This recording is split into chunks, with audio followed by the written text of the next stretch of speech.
I want to begin with a story about a little baby. The year was 1974.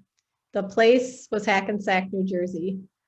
A baby, half African American and half Italian, entered the world in August as a surprise. Her parents were no longer together at the time of her birth. Her life was hidden from her grandparents because they wouldn't approve. The mother was all the baby knew for the first 3 months of life. Then, 3 months after arriving into the world, the mother put her own feelings aside and made the decision to give her child a better life. The little girl was moved to live with strangers in foster care. During the next 2 months in foster care, the baby's health declined. In February, she entered the hospital and was evaluated as a failure to thrive. She was not being taken care of properly and her health was compromised. The future for this baby was unknown. And as the baby was being monitored in the hospital, the baby's mother signed surrender of custody forms, and she ended her rights as the baby's parent. After only 6 months of life, would this baby survive?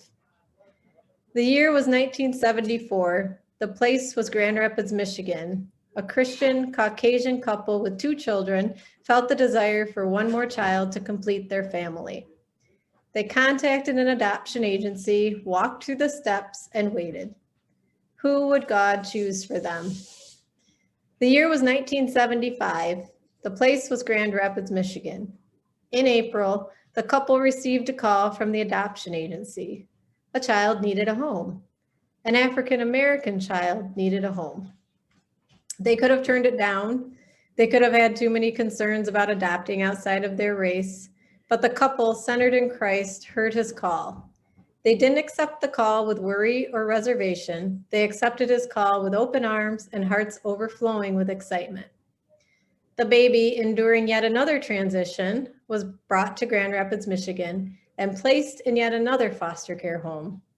After many medical tests and evaluations, the baby was finally declared healthy and cleared to be adopted in June.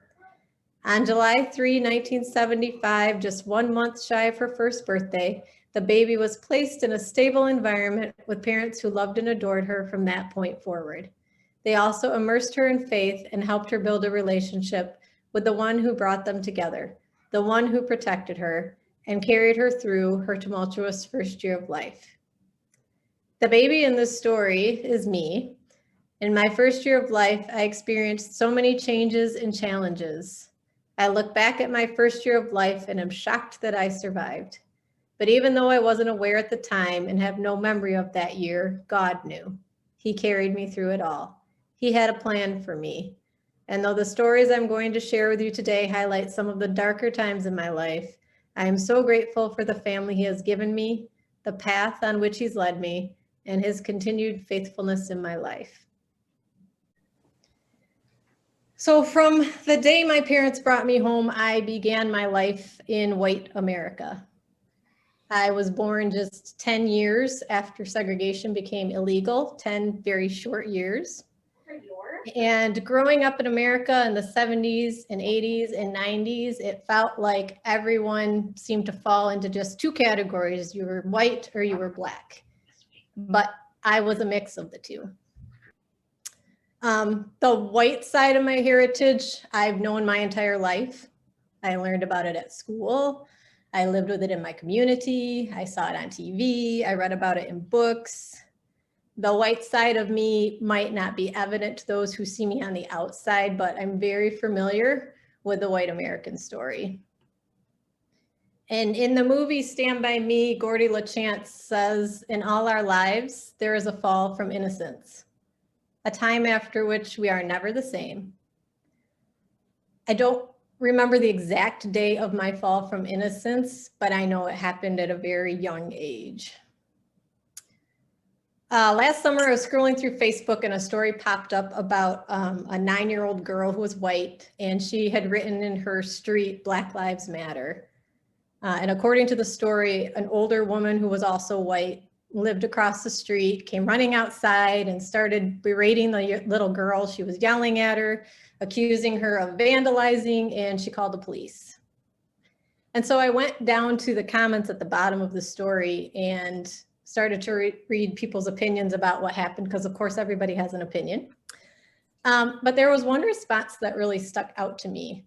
And it was a woman who wrote, "Our children should be able to be kids, spending summers having a blast, not concerned that adults can't come together and live in the world together. There is plenty of time for them to worry when they grow up." Well, unfortunately, the world I lived in did not allow me the luxury of having a completely carefree childhood. There are a lot of fun memories, and I enjoyed many, many parts of being a kid, but the color of my skin forced heavy things to weigh on me in the midst of what should have been, as this lady said, a very happy-go-lucky time in my life. And as a child, I obviously knew I looked different. I looked different from the rest of my family. I looked different from my friends in school. I looked different from the kids in church, different from the kids in my neighborhood. But my family had this ability of making me feel very safe and very secure. I didn't ever have any fears on the inside of my house about what people were thinking about me. I never felt unsafe or less than others. I was never made to feel hated because of what I looked like. I was just me. And as far as I knew, that was all I needed to be. But that changed when I stepped out of the shelter of my home and entered a society that was built with little concern for people like me. And my family, as much as they wanted to put that hedge of whiteness to protect me, weren't able to do that. And the innocence I had for a very brief period of time was shattered into little pieces. Kids, complete strangers out on the street, would call me the N-word. They'd laugh, they'd mock me. All I was trying to do was walk home from the bus.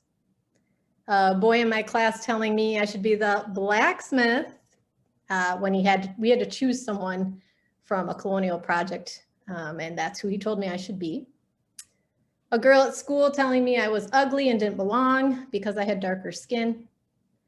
A group of older boys from my school at a football game asked the boy I was dating if he was going to dress up as a N-word for Halloween just because the boy was sitting by me.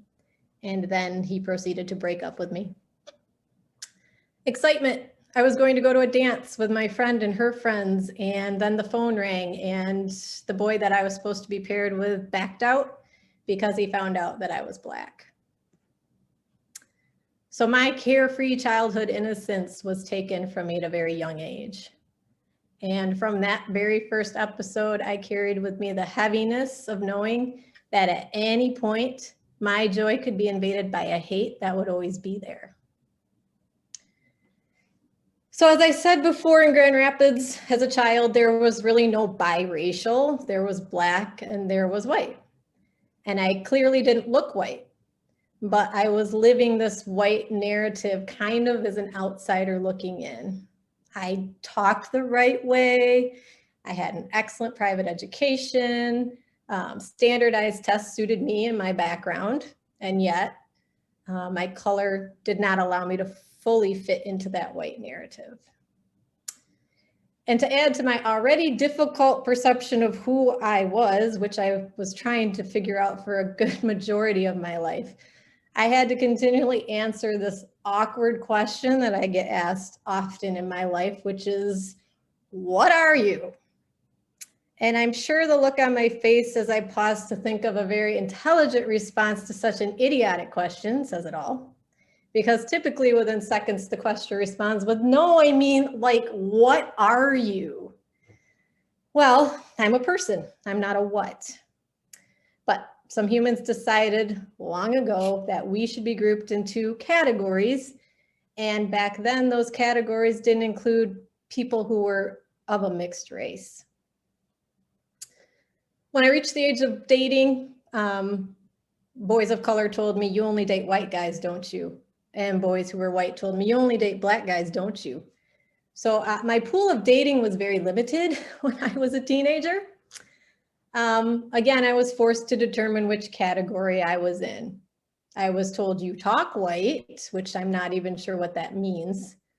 And when I would be out with my friends, people would come up to me and say, you look so exotic, where are you from? which I never really knew how to respond to because it kind of made me feel like an alien or some unique zoo animal out on display.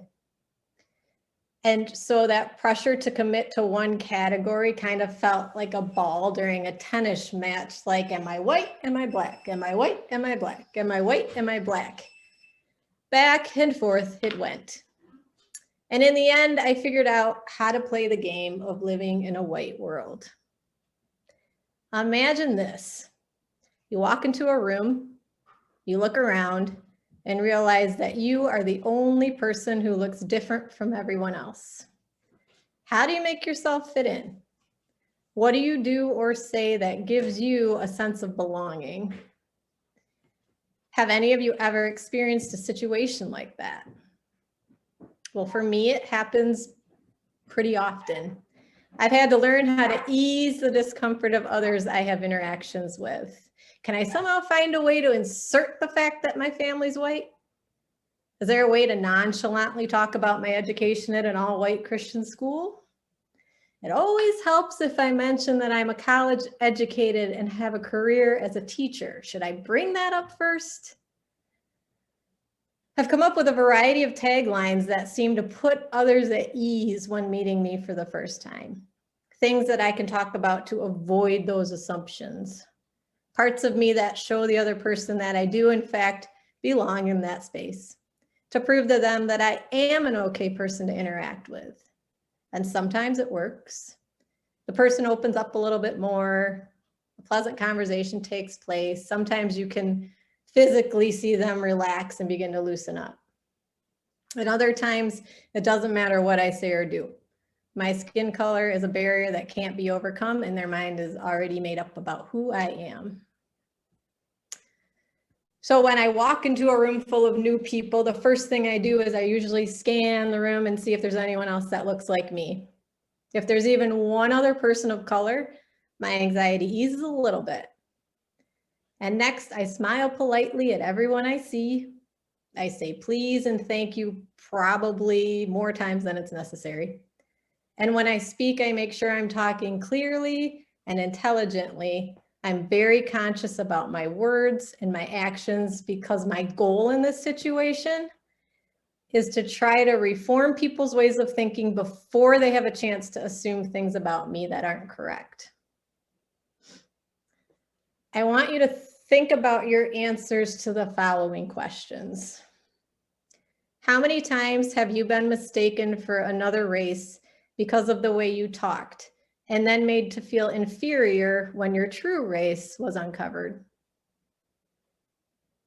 How many times have you consciously made sure to say and do things a certain way to feel accepted in spite of your race? How many times have you had to prove that even though your skin is a certain color, you are worthy of belonging? How many times have you looked in the mirror and wished God made you a different color? How many times have people made you feel guilty when the color of your skin is your only crime? I know it's common for members of society to think that people of color have this chip on their shoulder, that we make up these assumptions about what people think about us and how they perceive us and are going to react to us. That this idea of racism is just kind of an overreaction, the fact that it still exists.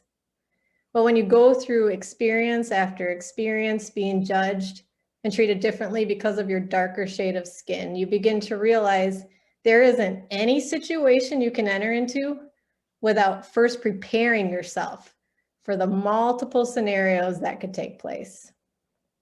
This is not a chip, it's my reality. I can't count the number of times I've spoken to people on the phone and then I meet them in person and they are shocked. They have this shock look on their face. And sometimes I hear, wow, you aren't what I pictured at all. Because someone who talks intelligently or is a professional couldn't possibly look like me.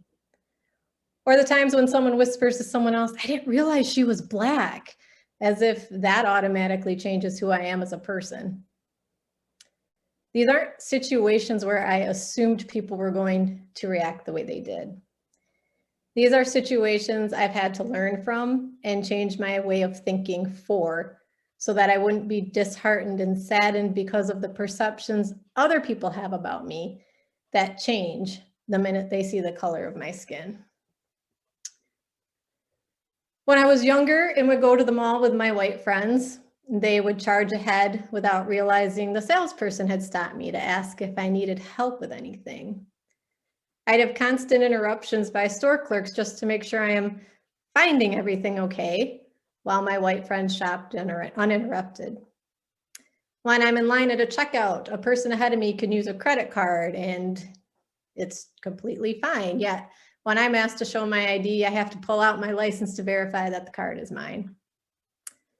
My white friends didn't have to worry about meeting boyfriend's parents for fear of not being accepted because of the color of their skin. My white friends don't ever have to explain what they are. My white friends don't have to take pictures down when trying to sell their house because someone might not want to buy it if they knew that there was a Black person currently living there. And my white friends don't have to worry about shielding their children and preparing them for the negative encounters they may have to experience because of their race. One of the things as a Black child growing up in America that's hard to admit is when I would look in the mirror and shout at God in anger and ask him why. Why did he make me like this? Why did he allow me to endure such negative experiences when I did nothing to deserve them? And why am I made to feel guilty and ashamed of the color of my skin? It was an everyday obstacle for me. It affects every situation I'm in. It's something I deal with from the minute I wake up to the minute I lay my head on my pillow at night. And I can't take it off. I can't take a break from it. It's a part of who I am. And it's been a long, sometimes painful journey to this point, but yet I feel like God has brought me to a place in my life where I can say that I am okay with how I look. I'm proud to be who God has made me to be. And I want to use my experiences to help others who look like me know they aren't alone, and to help those who don't look like me gain a new perspective. We just celebrated Dr. Martin Luther King Jr.'s birthday, and he once said, "I came to the conclusion that there is an essential moment in your life when you must decide to speak for yourself. Nobody else can speak for you, and that is where I am." I chose to tell my story to give people a glimpse of what it might be like in someone else's skin, someone else's darker skin. And with everything going on in our country today, it's very evident that racism still exists and society is very far from equality. That this division between races slowly seemed to narrow as my life went on, and just in the last few years has now widened. And a lot of hurtful and devastating memories are coming back. I chose to share my story after hearing and seeing so many people say and write so many ignorant things about people of different races. I wanted to bring some honest firsthand experiences to light. People have shared with me how my stories have encouraged them to think about race in a completely different way. I know that this is God's hand turning bad into good as only He can do. He is hard at work turning my experiences into a message to open people's hearts and minds. And as they gain a new perspective, people ask me, well, how can I help? What can I do? How can I make a difference? To answer those questions, I want to think back to that story about the little girl who was writing Black Lives Matter on her street, and the response of the woman that said, kids should just be kids. Let them have a blast in their childhood. The problem with the idea that there's plenty of time for kids to worry when they grow up is this: we don't have time to wait. The problem's now, and the problem starts very early on. So what can you do to help? Well, to start, let's not put off talking to our children about racism. We're not weighing them down with grown-up talk. They know, they listen, they see it. So let's educate them early. And please, I see these books about we're all different, but we're all the same, or make sure you accept everyone and include everyone, which are great starters and starting points, but let's give our kids a little more credit. Let's be honest and real and talk to them not only about racial differences, but about the discrimination that results from those differences. Talk to them about standing up for others who don't have a voice. Believe me, Black families are having these discussions long before any white families are. And if your kids don't hear it from you, they'll hear it from other kids and in other places. And what exactly will they be learning from those sources? I see it happen a lot as a teacher. Kids say or do something hateful to children of another race, and their parents are like shocked. And they can't believe that their child would do something like that. And they try to convince everybody that their child knows better. But do they? Were their eyes really opened to all that it meant? Have they learned about the gravity of such actions? Because if we aren't the ones to address it with our kids, then somebody else will. And what about adults? How can we change the developed, hard set minds of adults? I've seen how adults respond to racism. Just a single word, race, people go into hysterics. The defenses go up. Out comes the battle gear in preparation for a war of words. We want to shout from the rooftops, demand that we aren't racist. And then often with this proclamation comes the common words, well, I don't see color, or I'm colorblind. And here is where those who are looking to help can start. Please don't say those words. I get it. The words I don't see color sound good. And I know they're said in an effort to show other people where someone stands on that issue of racism. But I'm not sure that's the best way to address the problem. Because first of all, it's impossible not to see a person's color when they're standing right in front of us. Color's the first thing we see when we look at anything. So the question isn't about whether or not we see a person's color, because of course we see it. It's about what we do with the knowledge of that color. Some people use color to assume a person's status. Some people use color to decide where they're going to live. Some people choose color and use color to decide what stores they'll go into.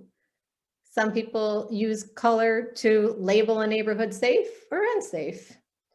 Some people use color they see to give their kids permission for whom they can and can't hang out with or date. My friends often tell me that the fact that I'm Black doesn't matter. They say they don't care what color I am. It doesn't matter to them. They love me for who I am. And I know that it doesn't make a difference to them what color I am. I've been blessed with amazing friends who've carried me through some very dark times in my life. But I do want my color to matter to them. I want them to care about it, and I want them to acknowledge it, because if it matters to them that I'm Black, then it would shake them to their core to see what's happening to people like me. I want them to see me in the faces of the people taken away from their families too soon because of police brutality. I want them to see me as a face who white supremacists and hate groups target and threaten with violence. And I want them to see me in the faces of those who live in poverty because of the way the systems of our country are set up. Not acknowledging color leads to silence, avoidance, and excused unawareness. And for too many years, I chose not to acknowledge my color because I wanted so badly to be like everyone else in my life. I was silent, and I was trying to avoid talking about it in the hopes that maybe this pain that I held deep inside would just go away. But as I finally began to let my guard down and share about my life, I realized that my acknowledgement of who I am started opening up conversations and bridges and critical awareness. When someone sees my color, I want them to acknowledge it by being a presence that openly welcomes and accepts me, someone who makes me feel comfortable even when I'm surrounded in a sea of white. And when someone sees my color, I want them to acknowledge it in a way that'll help them better understand how and why their perspectives of what's going on in the world might be a bit different from their own. When someone has a conversation with me, I want them to acknowledge my color by spending time genuinely getting to know about me and my experiences so they can maybe broaden their own worldview. Differences have to be acknowledged and valued in a way that bridges the gap, because acknowledging differences in that way results in true understanding. And that's the kind of understanding that leads to change. Part of the reason I've kept so many of these experiences hidden deep inside is because, one, if the pain came out, I really honestly didn't know if it would stop. And two, because I didn't want to burden my friends and family with my struggles. Some of you who know me, I'm kind of a take care of it myself kind of a person. But on top of that, I've heard many white people say they're tired of hearing from people of color. They're sick of hearing the complaining. They wonder why we keep bringing up things from the past when things are so much better. Well, if people are tired of hearing about it, imagine of how exhausted we are living it.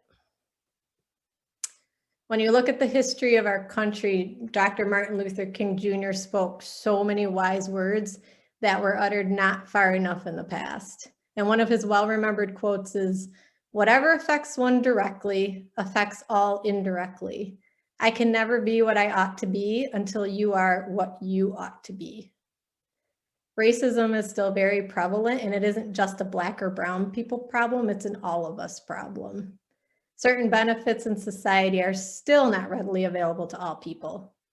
Life experiences such as my own are still different based on the color of a person's skin. And the effects of the horrible injustices of the past continue to linger. Unfortunately, racism is preventing us all from being what God intended us to be. He intended us to be united as his children. Jesus asks us to go beyond just saying we're Christians. He wants us to show we're Christians by our love. So how can people help? Well, Black voices are ignored far too often, and our pain is covered up time and time again. I can't tell you the number of times I've shared an experience with somebody and they brush it off and say, you must have misunderstood that situation. Maybe you didn't read it right. Maybe your perception was off. And those types of responses rob us of our value. They mute our voices and disregard our feelings. People can help by taking the time to really listen, to learn, hear the stories, read the books, watch the videos, talk to others about their experiences, and then stand up, speak truth, and be a voice for those of us whose voices have been silenced. Dr. King said, "Our lives begin to end the day we become silent about things that matter." He also said, "The time is always right to do what is right." As someone who used to be resistant to share my stories for a very long time, I realized that that time is here. That time to break our silence is now, because there is hope. The stories I've shared are difficult to talk about, but I do have hope for the future. I have hope because for 8 years, there was a president of the United States who has the same color skin as I have. And I have hope because a few days ago, a woman with the same color skin was sworn in as the Vice President of the United States. And I have hope because if God can carry out his plan to save a little baby girl during a turbulent first year of life and beyond, he can do so much more. Because of Christ, we'll always have hope. Our hope lies in the Lord and in his faithfulness to each and every one of us.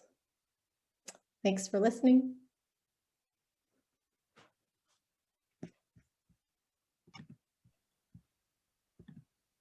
Wow. Not quite sure what to say, Kristin. That's just so appreciate your vulnerability and your honesty. And I think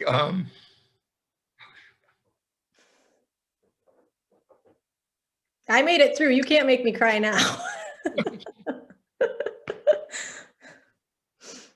well, if you have any comments or questions, I know we have 53 participants right now. So if you go to the bottom of your screen, there is a chat feature.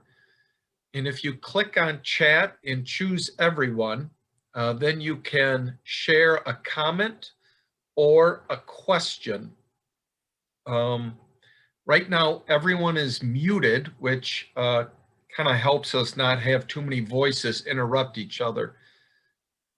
So let's maybe just start with a chat feature and see if somebody might have a question or there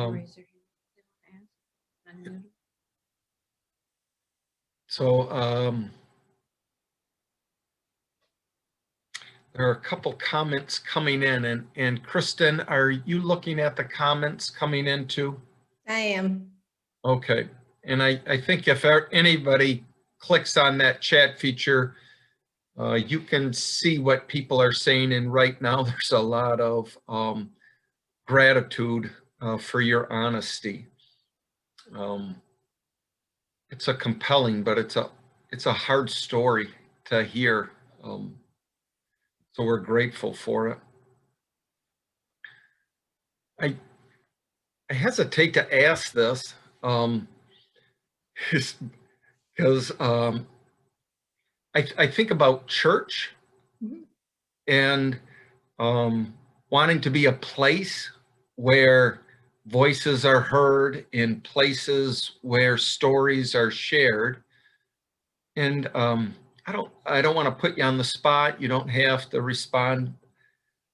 But when you think about church and how that works and how that affects and how you felt or feel treated at times at church too, I'm wondering if you're willing to touch on that a bit.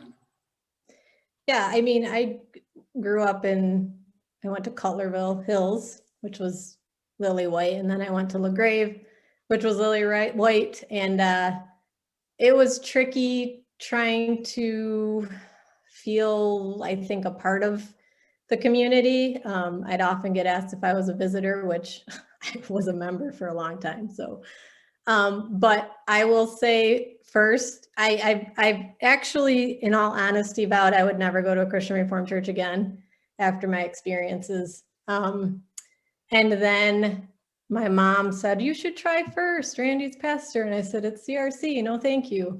But when I ended up going, it was an instant feeling, like I mentioned, of warmth and welcome, and honestly just wanting to get to know me as a person. I never felt like an outsider. I mean, kudos to all of you, because the community at First is a rare, rare, rare thing. And I am so grateful to have found it and to be a part of it, because I think you all do it very, very well. Thank you. There was one question. I think Bill Sweetman is wondering about Addie, and can you give us how that is for you as a parent and what you see happening with her?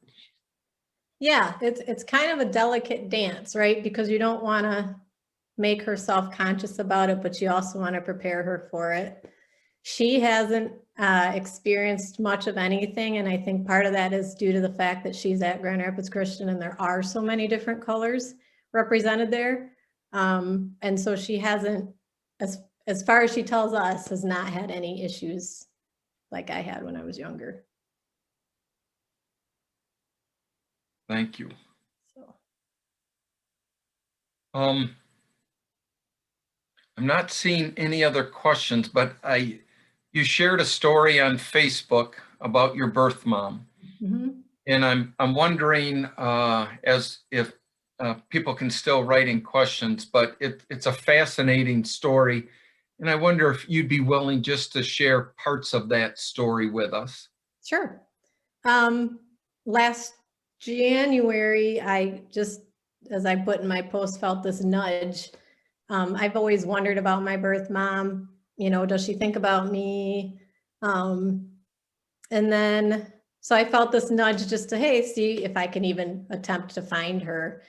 And then it just, everything fell into place. I contacted Bethany. A new law had been changed in New Jersey that we could get our birth certificates. So I requested mine, and there were no barriers, like she hadn't put up anything that she didn't want to be found. And by March, I was holding my birth certificate in my hand with her name.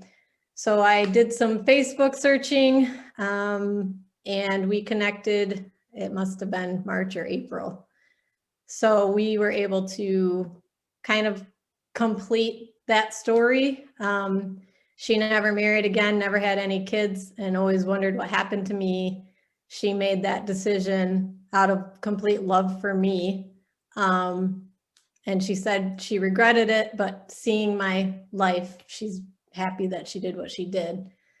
So we kept in touch on and off, a couple of FaceTimes and some texts. And second week in December, I received a text that she had tested positive for COVID.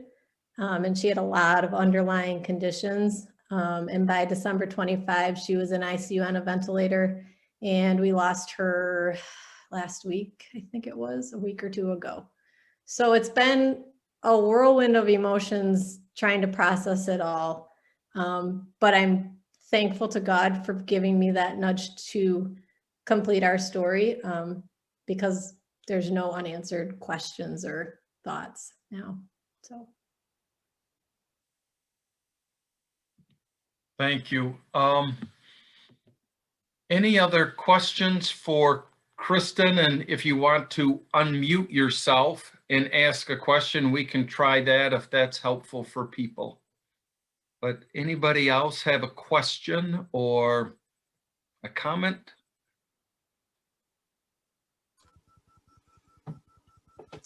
Hey, Kristin. Hi. Hi. We've had some real discussions in our family, obviously, with Anjali and Pujita, and Kira and Jenna as well. We have really come to struggle with what part the Christian education system has been helpful and what part has it been contributory to some of our deeply unrecognizable racist leanings. Just wonder what your perspective on that is. Yeah, I think people have been trying, especially in the system I'm in. I don't know if other Christian school systems have been as willing to push forward with more direct conversations about racism. I don't think they feel the need to, since it's pretty much white. And I believe that Grand Rapids Christian, since they're trying to get more diversity, that the conversations have to be had. I did send a letter to Tom DeYoung this past summer with everything going on, saying we got to do more. We have to do better. Because as I shared a story on Martin Luther King Jr. Day, and it had a picture of the 4 girls with the bombing of the church, and I asked my kids, how many of you know about this? And 2 maybe raised their hands. And I thought to myself, these stories don't come out in history. They're not shared. I didn't know much of the history other than, oh, there were slaves and, oh, there was segregation. But there's so many stories beyond that, and so many stories of heroes that we don't hear about from the Black side of things. And I think, especially in a Christian school, we need to do much better at being representative of all cultures and all nationalities, and not only constantly hear that white narrative. So I think some schools are doing it better than others, but I think the entire Christian education system needs to do better. Does that answer your question? It's a real struggle. It was a struggle making choices where to, where to send your kids, and Anjali and Pujita have stories that Kira and Jenna don't have, because it was a different experience for Pujita and Anjali at Christian High than it was for Kira and Jenna. And there was a lot of pain there. And, and I guess that's what I am experiencing. I don't know how to react to your pain, because that pain is deep. And Yeah, I'm white, raised in a white bubble. I wasn't there, so thank you. Mm-hmm. And I'm sure my brother and sister would tell you that their experiences in school are a lot different than mine. I mean, I can't complain. I did have a great group of friends. I didn't have a lot of, it wasn't a constant everyday thing, but they were there and it would bubble up, and so those were things I had to deal with. Yeah. It's just another layer of something that you have to deal with every day that not everybody does. Kristin, I taught, this is Bill Sweeten speaking, I taught in the Grand Rapids Christian system for 35 years, much of which was at the high school. And it was so apparent at the high school that the kids racially segregated in the hallways. And the staff really worked hard at considering how could we change that. And to some extent, I think we succeeded, but we didn't succeed with, we didn't cure the whole situation. I don't know what it's like there today. That was 20 years ago, but maybe you can speak to that. Is that still going on? Can your older daughter, I forget her name, Morgan, is it? Yeah. Yep. Is she experiencing that sort of thing, or what's going on there now? Yeah, I see a lot of integrating between races, especially, it depends a lot on the class. Some classes are more segregated than others. And there's this idea of when I talked earlier, it's kind of like this code switching.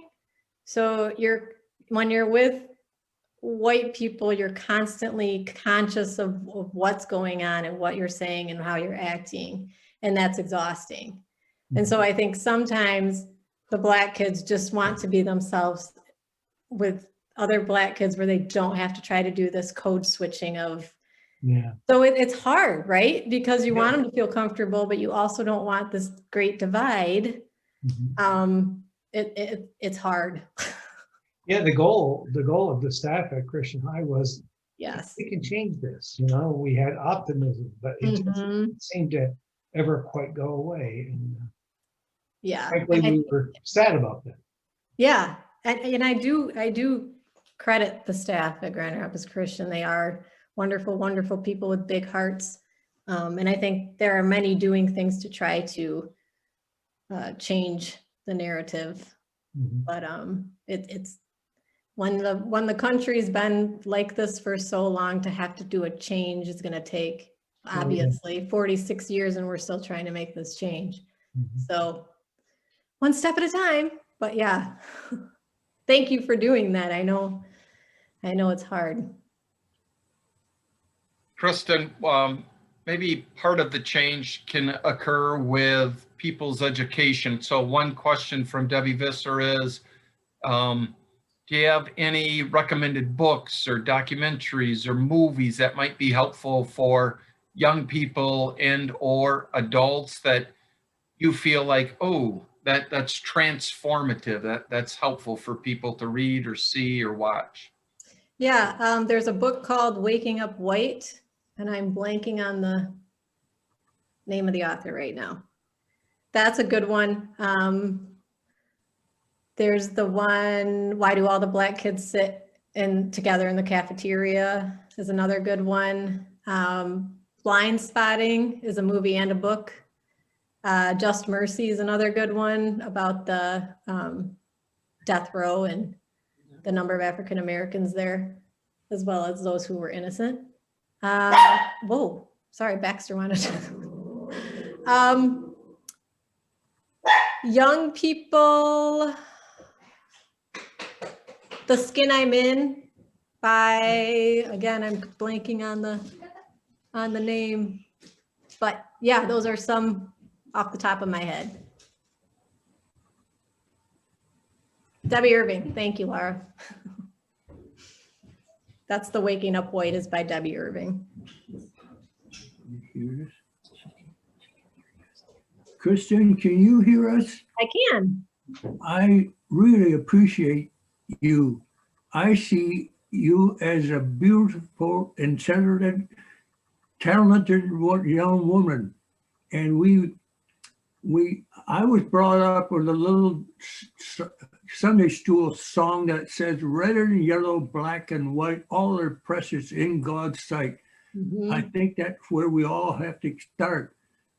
And we really appreciate the diversity that, I don't know if you found that in the Potter's House School. Yes. Just thank God for all that they're able to do and what you're able to do. They do it really well.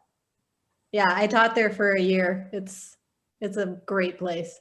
And I've learned the problem isn't skin, and I mentioned that to somebody else in the community one time.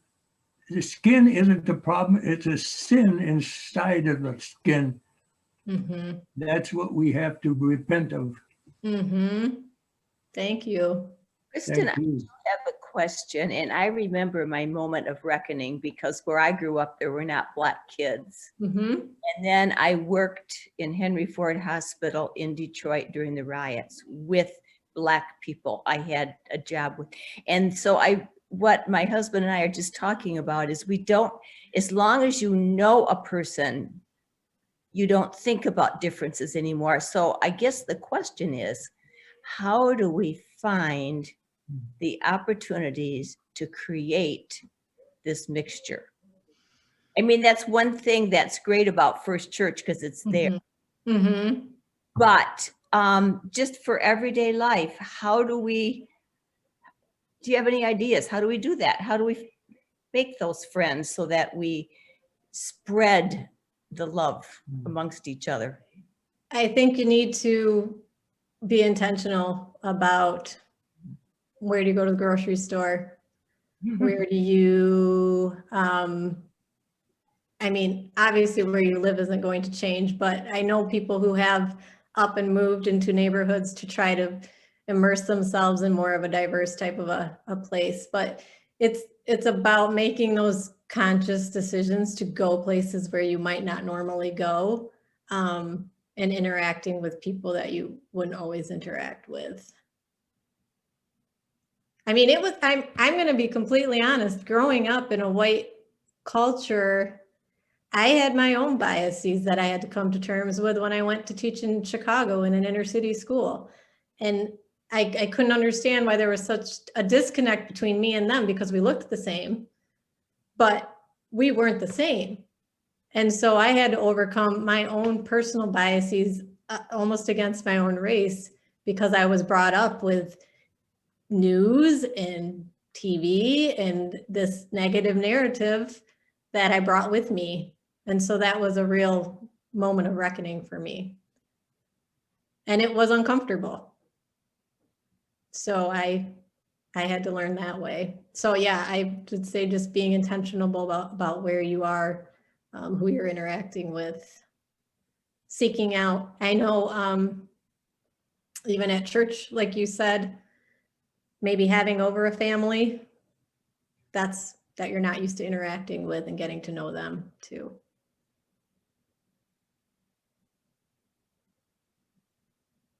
If that helps. Yeah, it's hard, right? Because you are surrounded by people typically that look like you. Yeah. And I've read up, I mean, Grand Rapids is one of the most segregated cities yet in our nation. And so we're not used to that integrated piece. Kristin? Thank you so much. If you're ever asked to speak at the January series, I sure hope you say yes. I don't know if I'm ready for that, but we all need to hear it. People need to hear your story. Well, thank you. Kristin? Yes. How important was music to you as a young child? That was huge. It was a great outlet. I actually went to Interlaken for 3 summers, and there again, there weren't many African Americans there at the time. It was in the 90s. But there were a lot of other races represented there, and it was a community that was focused on music and not anything else. And so there weren't these walls that were up. We were just all about music, and it was a great community to be in. But yeah, music was a huge outlet for me.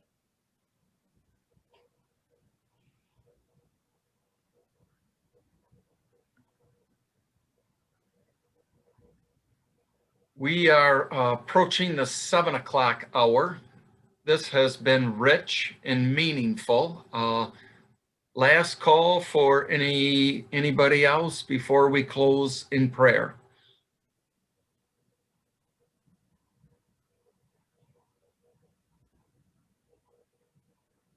Jan Lancer, you're unmuted, which means you might be able to close this out in prayer. Would you be willing to do that?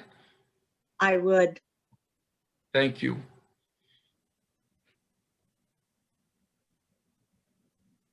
Dear God, we thank you for this hour that we had together with our friends. We thank you that you gave Kristin the ability to share in such a way that not only helps us with processing intellectually, but processing with our hearts. And we thank you that she is part of our church. We thank you that she is someone who we can learn from. And we pray that you will bless her and her family, bless her in her ministry at school and wherever she is, and help us to become more aware and do what the Spirit leads us to do. In your holy name we pray, amen. Amen. Amen. Thank you, Jan. Really appreciate that. Yeah, you can kind of put your hands up, even though that's hard. But thank you so much, Kristin.